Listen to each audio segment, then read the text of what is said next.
Welcome to the Insomnia Project.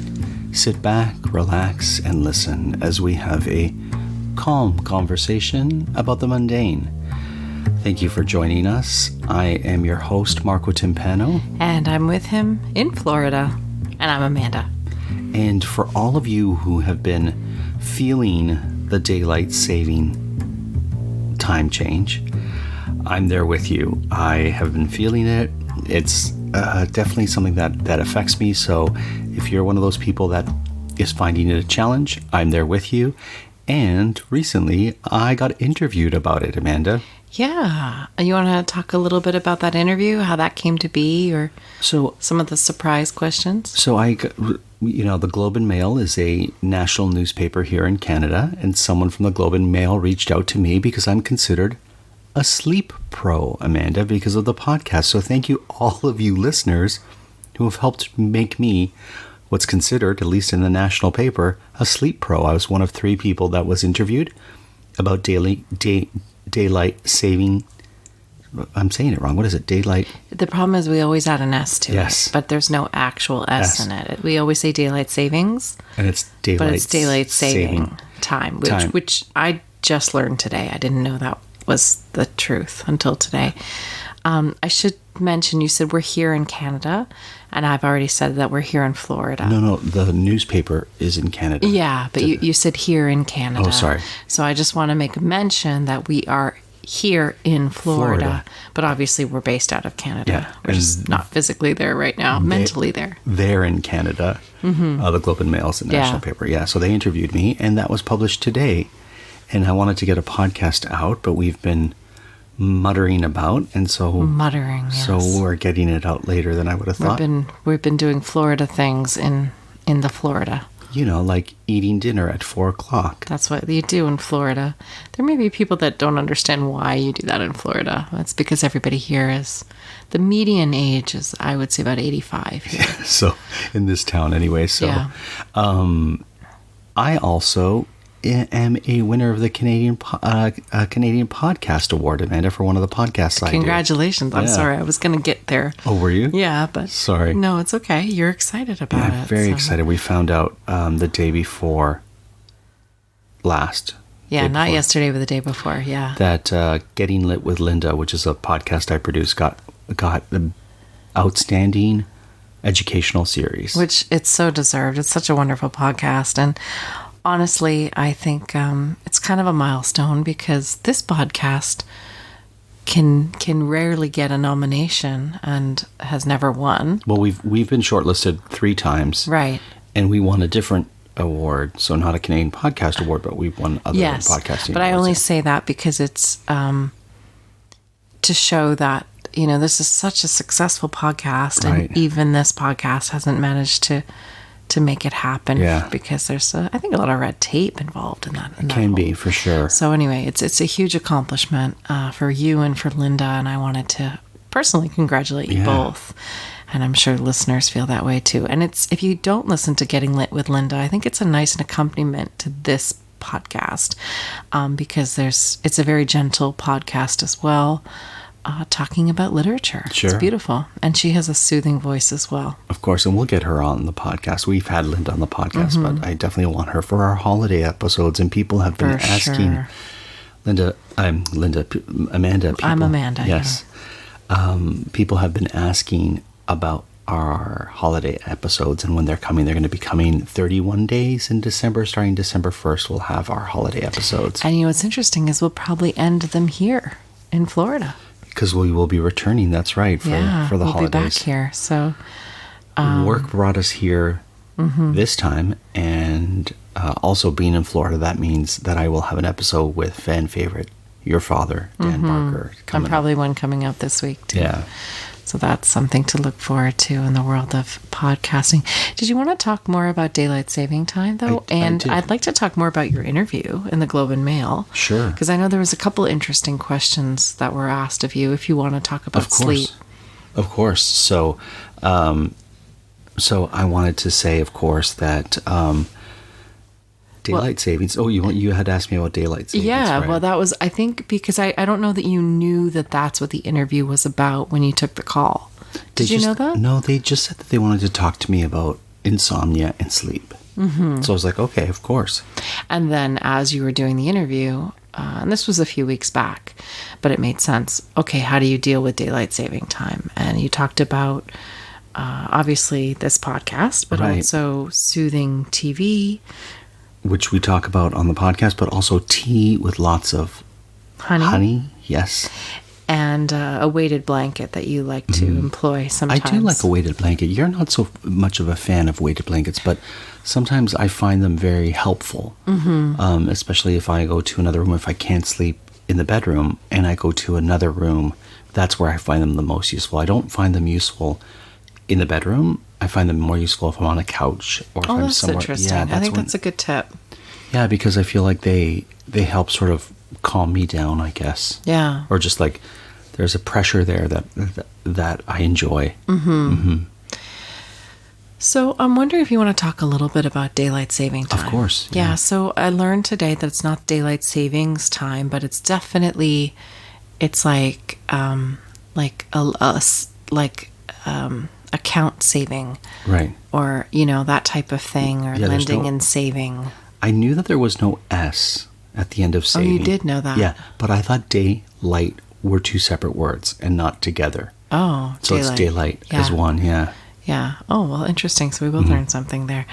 Yeah, daylight saving time. I'm going to have a hard time making that edit when I talk about it. But I have no problems adding an S to it. It doesn't bother me. What are your thoughts on it? Do you think we should abolish it? I'm not a huge fan of it. I wish we didn't have it because I find it tricky. And I'm sure some of our listeners find it tricky. And for me, it reminds me a lot of jet lag.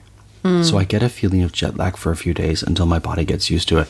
But my body would be perfectly fine with the shift of how it gets darker earlier and light, and lighter earlier and all that kind of stuff, depending on when it is. I would be fine if it just got darker earlier or got lighter earlier, depending on the time.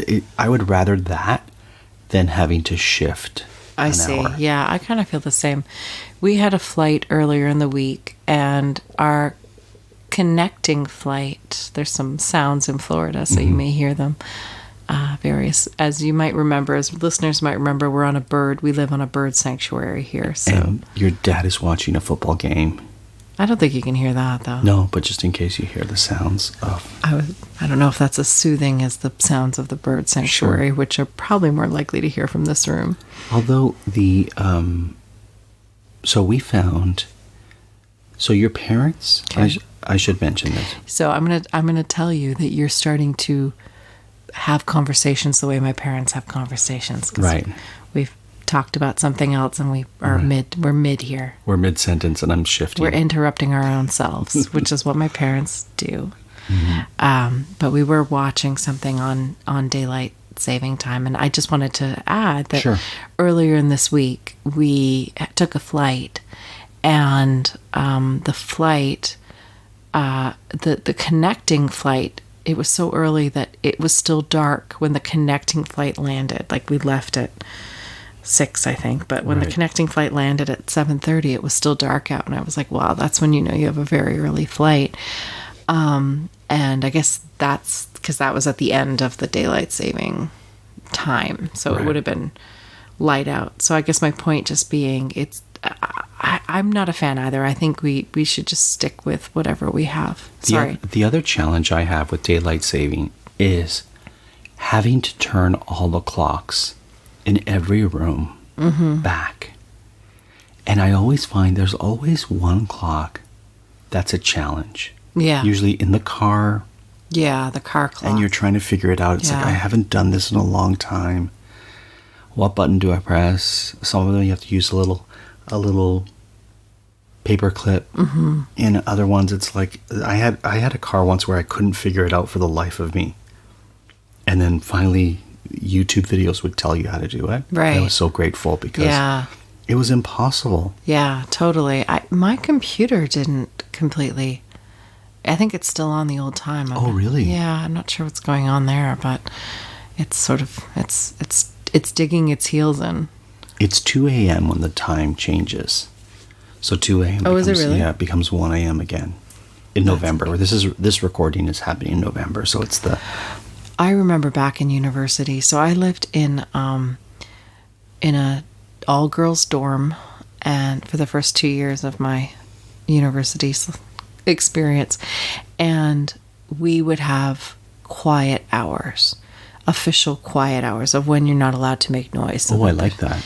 And during exams, they would extend so quiet hours would begin at like 7, so that people could study quietly in their room. 7 p.m. Yeah, oh, wow. But during normal time, I think quiet hours were something like, well, I don't even remember, but they would start them like on the weekends. The quiet hours would start at 1. Sure.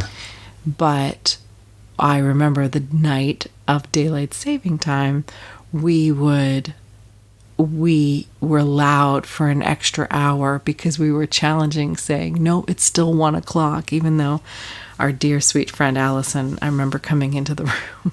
I still remember her painted toes as I was hiding.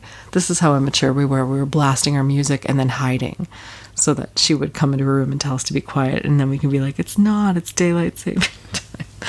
We were idiots. We were like 18. But anyway, so yeah, that's an actual daylight saving memory that I have. Trying to think of some other memories. I just took a moment there to think of a few more. Do you have any daylight savings related memories? Like, did you ever miss anything or were early to something? No, I wasn't. I don't think I was ever early or late for something, but I know that sometimes, once again, with the clocks, right? Mm-hmm. I would get a little bit messed up because I would go into one room and it would say one time. Right. And then I'd go into the other and I would forget which clocks I turned back or which clocks I turned back. And you know, the clock on the stove can be a challenge. Yeah. Also to change. Do you find that? I do. I also find one of the challenges is trying to remember, is it early or is it ahead? What time is it really, right, quote unquote, for my body clock? Or what time is it? What time does my brain think it is right now? Or doing the math when you haven't changed the clock. Yeah. That's the other thing. Am I 1 hour ahead or 1 hour behind? I always forget. And it's spring ahead. And does everywhere do day? Not everywhere does it, right? I think certain places don't. Like, I don't think Russia does it. Oh, really? Yeah, I don't think... I always think it's funny in Canada how there's one province in Canada that's a half an hour ahead of everybody else. I think it's so funny that they chose a half an hour ahead. That would wreck me trying to figure that out with my watches and so on. I wanted to mention this when I was going off on my tangent a moment ago, that your parents have a very large ficus tree. They do. So someone took a ficus tree from like the office and planted it in the backyard years ago. From the office. Well, because ficus trees are often tend to be office plants, right? So I'm going to just assume it was somebody's the journey of this ficus, because ficus trees are not North American trees. No, I think they're African. Aren't they? Indonesian. I can't remember now. Oh, I'll have to look that up. We'll look it up, but. So the ficus tree your parents acquired when they purchased this house was very, very large. So it had been planted and it grew and it just loved Florida. And I can picture a ficus in a pot. Sure. But if you can imagine, dear listeners, this ficus tree when a ficus becomes a massive tree, which this is massive, it has a root system that hangs like a banyan tree. Yeah, so the roots actually hang down. Those are the only two trees that will root from the top. Oh, really? From branches on the top, they'll drop roots. I didn't realize that. And once they hit the ground, those roots become trunks. Oh, interesting. Your dad was actually telling me that. Oh, I didn't know that. Yeah. That's interesting. So it has a real tropical feel to it, certainly. No doubt. With the hanging roots. So it's a very, very large tree.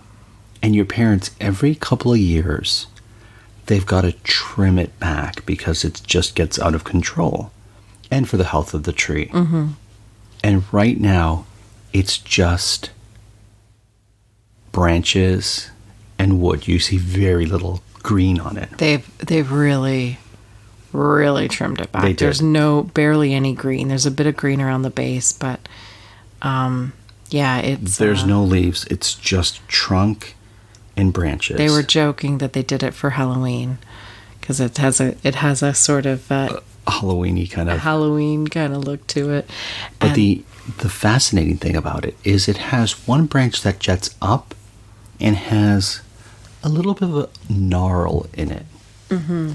And that little bit of a gnarl, kind of like if you were to make a sort of half fist, so just curl your fingers in towards your palm, kind of has that look to it, right? Yeah. And it becomes, there's so many birds here. Yeah. And it becomes a perfect perch for an osprey. Right. And so the whole thing was that bird, which is an osprey, was on there eating its fish, and your dad didn't know what bird it was. He said it was a hawk. And yeah. I'm like, I couldn't... Looked like an eagle almost. Right. Yeah. And I was like, I don't think it's a hawk. And so we took a photo with our camera, and there's a little oh no, actually, you took a photo with a bird app that you have. Yeah, the Merlin app.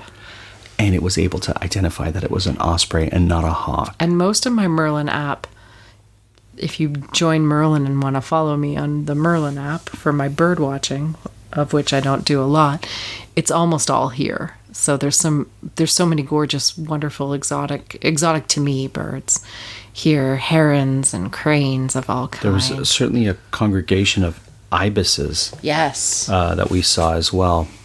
And I haven't seen any spoonbills, but there's a lot of spoonbills here too. Yeah, I don't think they're out right now, but the ibises are very, very strong, and they travel in groups, right? So they're beautiful birds. Social birds. Yeah. But the osprey had a very meek screech. It doesn't have a very high pitch though. High pitch. It doesn't have the sound you would expect a regal bird like that would have. That's true. There's a blue sort of crane that almost looks like a blue heron. Have you seen that bird? No, I haven't seen that one. Yeah, I mean, it almost looks like a type of peacock or something. It's gorgeous. Mm-hmm. But I've only seen it, they live on a canal, and I've seen it on the other side of the canal. So I'm kind of dying to know what bird that is. I wonder if the daylight savings actually affects... I guess it wouldn't affect birds because they don't know if it's 10 o'clock or 11 o'clock, so...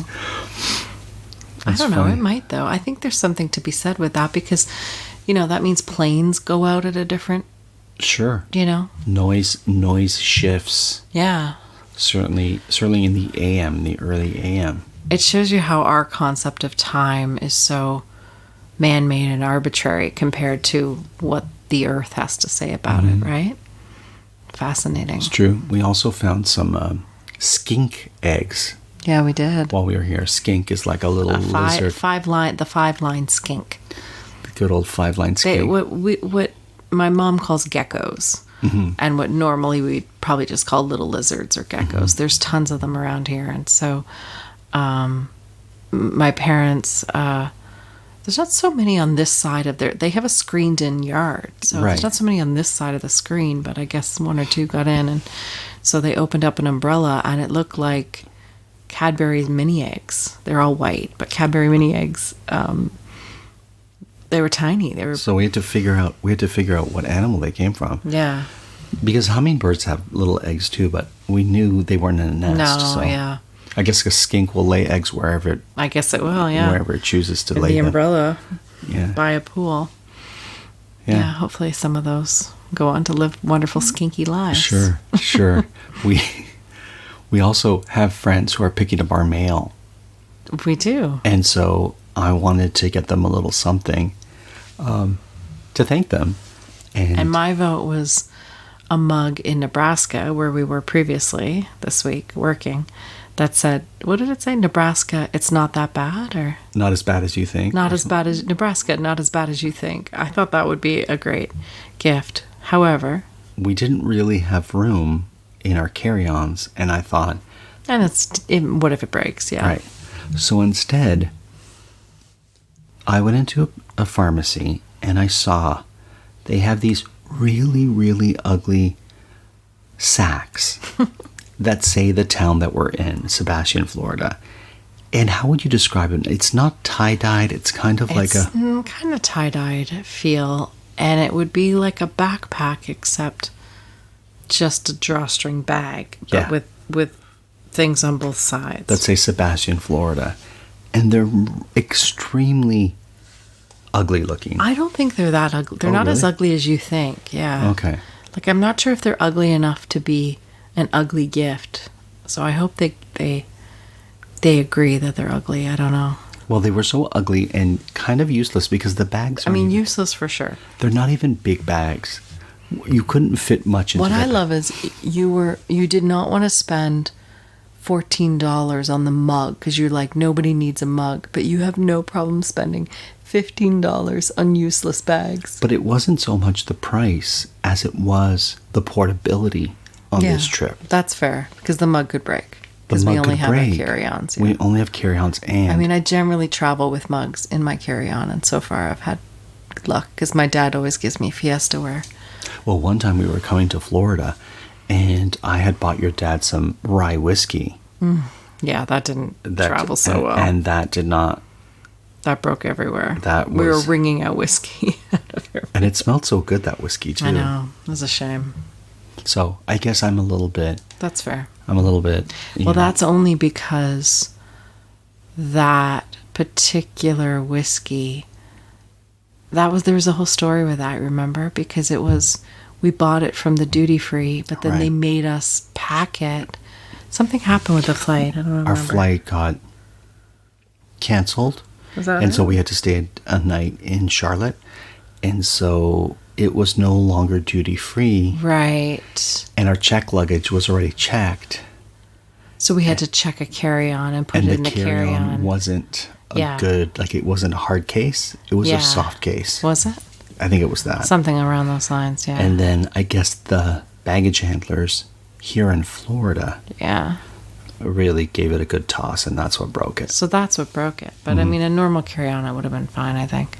Fair enough. Anyway, so that's the story of that. Neither here nor there. They're getting bags. Yeah, so they're getting these really ugly bags. I'll take a photo of them and I'll put them up after I give them to our friends. Right.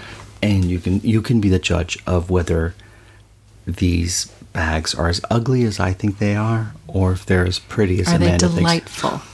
Delightful and useful little sacks of goodness. What are other things you like to buy as souvenirs for people when you travel?